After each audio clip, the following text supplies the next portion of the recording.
And here we go again, kids. It's Matrix Resurrections, Matrix 4. You know, whenever they make the fourth sequel of a sci-fi movie, you know it's going to be garbage, right? And this one, whoo, way worse than foul garbage.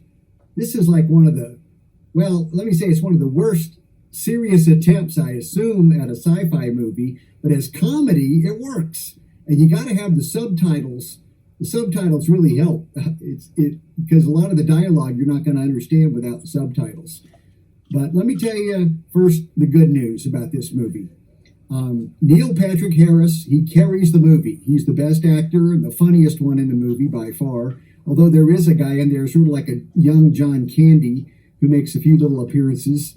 He was kind of stupid, so I'm not going to really give him a thumbs up. But Neil Patrick Harris, big thumbs up. You really were funny, guy. I liked you in the movie. But Keanu Reeves, man, he sold out. After all these posts I've been seeing on Instagram of having him look like he's a really awake dude. Keanu Reeves, awake? Are you kidding me? He's a sellout, man. This is the biggest sellout job I've ever seen. I'm sure he cashed in big time, and so did his partner, Carrie-Anne Moss, but she looks kind of like a man in the movie. The makeup job's horrible, horrible. You can see the makeup on him, on the close-ups. In one scene on her, you can see her beard. She's got peach fuzz, and she kind of looks like a guy anyway. I mean, she looks old. She looks like 20 years older than Keanu, who looks 20 years older than he did in the last Matrix movies. So, man, they should have killed this series off. Warner Brothers is just soaking the public like me, people who went in with good intention, thinking maybe it'll be as good as the third one, which wasn't very good, and the second one wasn't super great. The first one was the best movie, of course, as they typically are in these kind of things. But the line that I liked, you know, in the movie about halfway through is that ideas are the new sexy. Yeah, like Einstein, he was really sexy, man. That was like, what, you know, it's so glib. The cliches throughout the movie. I think a seventh grader could have written this film, but it looks like Lana Wachowski, who's now a woman, of course, had the sex change, and her sister didn't want to be part of this one. And I can see why. Lawrence Fishburne, who played Orpheus, he didn't want to be part of this garbage. Good for him. I respect him a lot for that. But the rest of them sold out big time. And most of the other names in the movie I don't even recognize. Christina Ricci was apparently in it. I don't know who she played. I couldn't find her. And Jada Pinkett Smith, well, she's a nice looking lady, but not a very good actress or actor, whichever way you look at it. The movie had really bad movie. Tom Tykwer, a German director and music guy, normally makes pretty decent soundtracks, but this one really stunk the whole room up. I mean, if they wanted some atmospheric film, check out John Carpenter.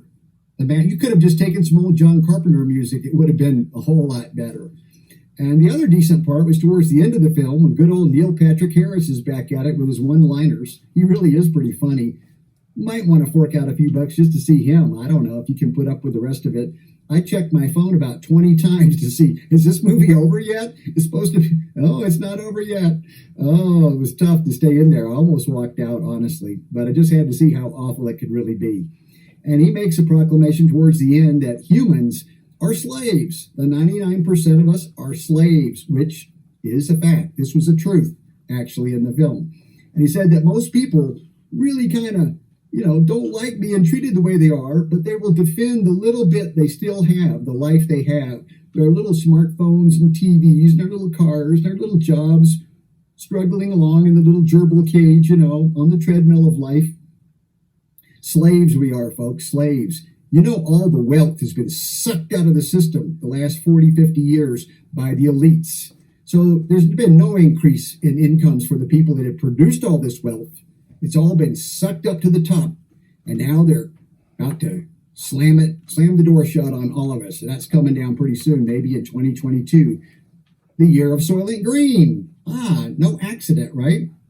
But anyway, the good part is that he makes that proclamation in the film. And that was kind of a truth that a lot of people kind of need to wake up and hear before it's too late. Okay, that's the good part of the movie. Now, the bad part. It really looks a lot like the first Matrix, only worse. The special effects, the CGI, horrible. horrible. I mean, I've seen 1980 science fiction movies that are better. Really bad special effects. I got to go in later to the Spider-Man movie, and it just blew this one away. The Spider-Man movie was 1,000 times better for special effects. Like I say, the dialogue, it's very, very contrived. It's just ridiculous. It's insulting, really. There's no real story here to speak of. The basic story is that Neo's been asleep now for 60 years. 60 years. How come the world looks the same as it did 60 years ago? It hasn't really changed at all. There's a couple of funky, weird-looking hairdos. I give a thumbs down on the hair designer, too. Makeup and hair, awful. And basically, 60 years in the future, it still all looks the same.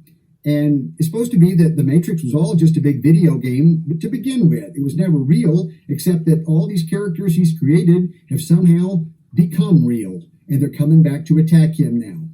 And you got the guy that played Mr. Smith. He's played by a Tom Cruise wannabe. Not a very good one. But that's kind of ridiculous because he's now friends with Neo. Yeah, it just gets worse, folks. And it goes on and on. Now, they have a new Orpheus. He's a younger version. Doesn't look anything like Lawrence Fishburne. Much more skinny. His head shaped totally different. And I guess it's supposed to be a younger version of him or something. Who knows? That's never explained. There's so many loopholes in this movie. I didn't look at any other reviews, but I just glanced at the headline thing of reviews, and I saw one dude on there said, this is the best movie ever made, the best Matrix film of all. I thought, this guy has one of those autism things or something wrong with his brain or something where he sees everything the opposite of the rest of us, kind of like the world today, the bizarro world we're living in, where everything seems the opposite of the way it should be. Yeah, I'm telling you, folks, this movie, really, really bad. It just wouldn't end, and I sat there grimacing and groaning and twisting in my seat. But because it's so bad, about a third of the way through, I started getting it. Oh, it's supposed to be a comedy. Think of Spaceballs compared to Star Wars. This is the Spaceballs of the Matrix. It's like a Mel Brooks comedy. I am not kidding you. I'm telling you straight up, it's funny. I laughed out loud through the whole movie. There was about 6 other people in the theater, and I'm laughing out loud. Nobody else is. But finally, the guy over next to me starts chuckling too. I guess he finally got one of the little inside jokes that was meant to be funny, was purposely funny. But I'm laughing at stuff that I know was not intentionally meant to be funny, but it's so absurd, so insulting. And again, you need that subtitle for hearing impaired so you can read the dialogue, how bad it is. And then they'll tell you ominous music, dramatic music, nice music, soothing music. And I guess this is for people that are hearing impaired and can't hear at all. When they go see a movie, it's letting them know, oh, there's some nice music, but I don't know what music is. I've never heard music. Kind of strange, folks. Well, it's from Warner Brothers. They even throw in a joke about themselves that all they did was make this movie just to rip people off and make money.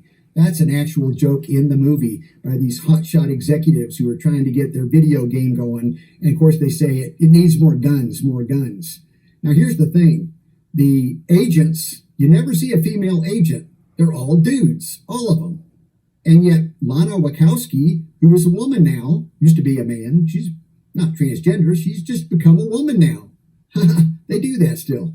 And she puts a lot of women in the important roles. In fact, all the real powerful, strong heroes in the movie are females. There's more female characters in this movie than males. If you take out all the SWAT team soldiers there at the end that are just all running around, I think they were all CGI. I don't even think they were real. This movie has some really bad computer effects, really lousy story, terrible acting. Keanu Reeves, he looked worse than he was in Bram Stoker's Dracula. I mean, he just looks pitiful, even with his beard and everything, trying to make him look a little more macho. He's a pussy. His girlfriend Trinity is the one at the end who acts like Superman. She's saving the day, flying all over the place, dragging him with her, like Blondie carrying Dagwood. I mean, it just doesn't get much worse than this, folks. Matrix Resurrections, a really, truly abomination. Skip it and go see Spider-Man because it's got Doctor Strange in it. And Doctor Strange is awesome.